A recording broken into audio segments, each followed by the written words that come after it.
Otep à tous, bien-aimés frères et sœurs. Emmanuel Macron veut partager l'armement nucléaire français avec les autres pays de l'Union européenne. Emmanuel Macron est, peut-être sans le savoir, directement ou indirectement, en train d'encourager la prolifération nucléaire. Et ça, personne ne va l'accepter. L'Angleterre s'est déjà prononcée. Et pourtant, on a vu, Emmanuel Macron a été très lié ces derniers temps, ces derniers jours, concernant l'Ukraine, avec,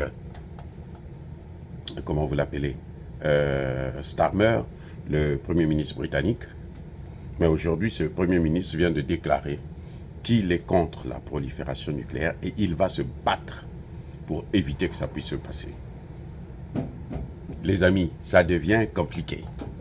Emmanuel Macron est en train de tout faire pour que les Américains partent et que lui, il puisse prendre le contrôle, remplacer, si vous voulez, les États-Unis. Il veut, c'est-à-dire qu'en prenant, en faisant ce qu'il entend de faire, il veut, comment dirais-je, remplacer les Américains. Mais les Américains ne peuvent pas tolérer ça. Dire que Macron puisse être une puissance au-dessus de toutes les puissances européennes. Non. Parce que si Macron arrive à ce niveau, alors Macron sera une menace. Non pas pour l'Afrique, parce que l'Afrique, on l'a toujours menacé, mais pour la Grande-Bretagne et pour les États-Unis. Et ça, personne ne peut l'accepter. C'est pour ça que les gesticulations, les tergiversations de Emmanuel Macron, eh ben, ça ne fera pas long feu. Parce que je peux vous garantir que cette idée de Macron, de vouloir partager le boulon nucléaire avec les autres pays européens, ne va pas aller loin. Et d'ailleurs, l'Allemagne dit, si vous voulez que on puisse échanger avec vous cet armement, eh bien, nous devons aussi avoir le contrôle de ce bouton. Et oui, l'Allemagne dit que non, si c'est ça, nous devons avoir le contrôle.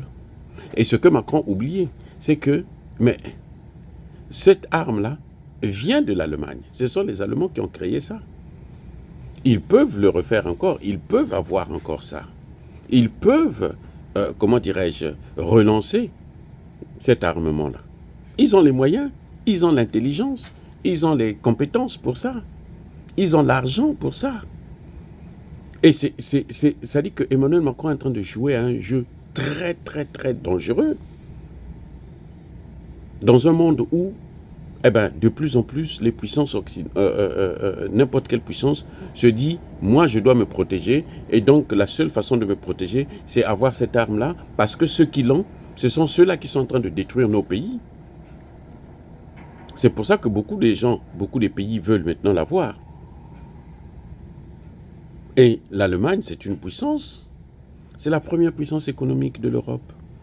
Comment voulez-vous qu'elle soit à la traîne, qu'elle soit guidée, dirigée, protégée par Emmanuel la France? Vous croyez que ça, c'est tolérable? Ce que Emmanuel Macron risque d'obtenir, c'est que, eh ben, tous les pays européens, pour la plupart, ceux qui en ont les moyens, puissent s'engager à, comment dirais-je, à avoir leurs armes à eux, sans avoir besoin de quoi que ce soit de la France.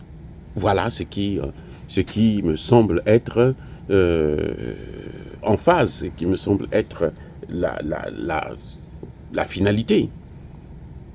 L'Allemagne n'acceptera pas d'être à la traîne, d'être le protégé de la France. Pareil pour le Portugal, qui a la plus grande armée européenne actuellement. La Pologne plutôt. La Pologne a plus de 200 ou 300 000 soldats, alors que la France n'en a à peine que 60 000 encore. Donc, c'est des gens qui ne peuvent plus accepter de se mettre encore sous la tutelle de la France. C'est pas possible.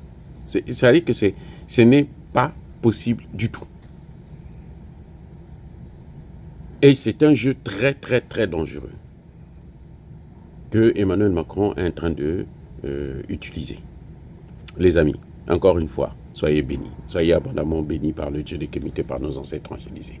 Vive l'Afrique éternelle, j'ai dit et j'assume.